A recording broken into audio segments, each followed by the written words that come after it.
ભરૂચ જિલ્લા પોલીસ વડા સંદીપસિંહની સૂચના અને માર્ગદર્શન હેઠળ મળેલ બાતમીના આધારે એસઓજી પોલીસ ઇન્સ્પેક્ટર એસસી તરડે તેઓના સ્ટાફ સાથે પાલેજ જીઆઈડીસી વિસ્તારમાં વોચમાં હતા। તે દરમિયાન મોટરસાયકલ પર બે વ્યક્તિઓ હથિયાર વેચવાની પેરવી કરી રહ્યા હોવાની માહિતી મળતા મોટરસાયકલ પર આવતા તેઓને અટકાવી પૂછતાછ કરવા સાથે તલાશી લેતા 5 પિસ્તોલ અને 2 જીવતા કારતૂસ મળી આવ્યા હતા।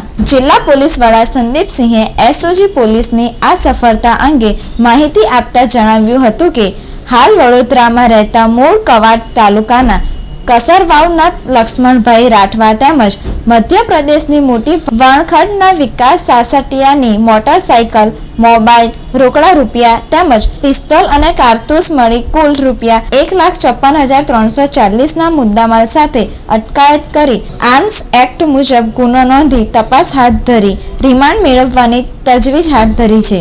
એસઓજી પીઆઈ શ્રી તરડે દ્વારા એમની 5 માણસોની ટીમ એક બનાવીને અને પાલેજ જીઆઈડીસીમાં વોચ ગોઠવી હતી।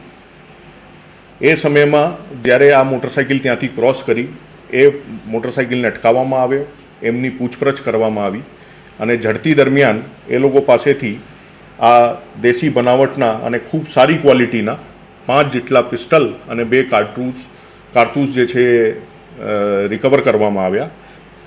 અને અત્યારે એ ગુના કોઈ આ હથિયારો કોઈ જૂના કોઈ ગુનામાં વાપર્યા છે કે કેમ અથવા કયા હેતુથી એની મૂવમેન્ટ ત્યાં થઈ રહી હતી અને કોણને વેચવાના હતા એ બધા મુદ્દાઓમાં એની રિમાન્ડ માંગીને આરોપીઓની એ તજવીજ કરવામાં આવી રહી છે।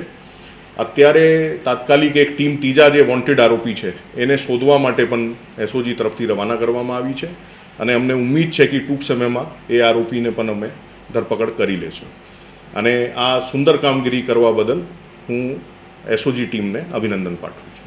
અટકાયત કરેલ બંને આરોપીઓ આ હથિયાર ક્યાંથી લાવ્યા હતા, તે કોઈ ગુનામાં વપરાયેલ છે કે કોઈ ગુનામાં વાપરવાના હતા જેવા પ્રશ્નોના ઉત્તર મેળવવા પોલીસે કવાયત હાથ ધરી છે। ત્યારે શું વિગતો બહાર આવે છે તે જોવું રહ્યું।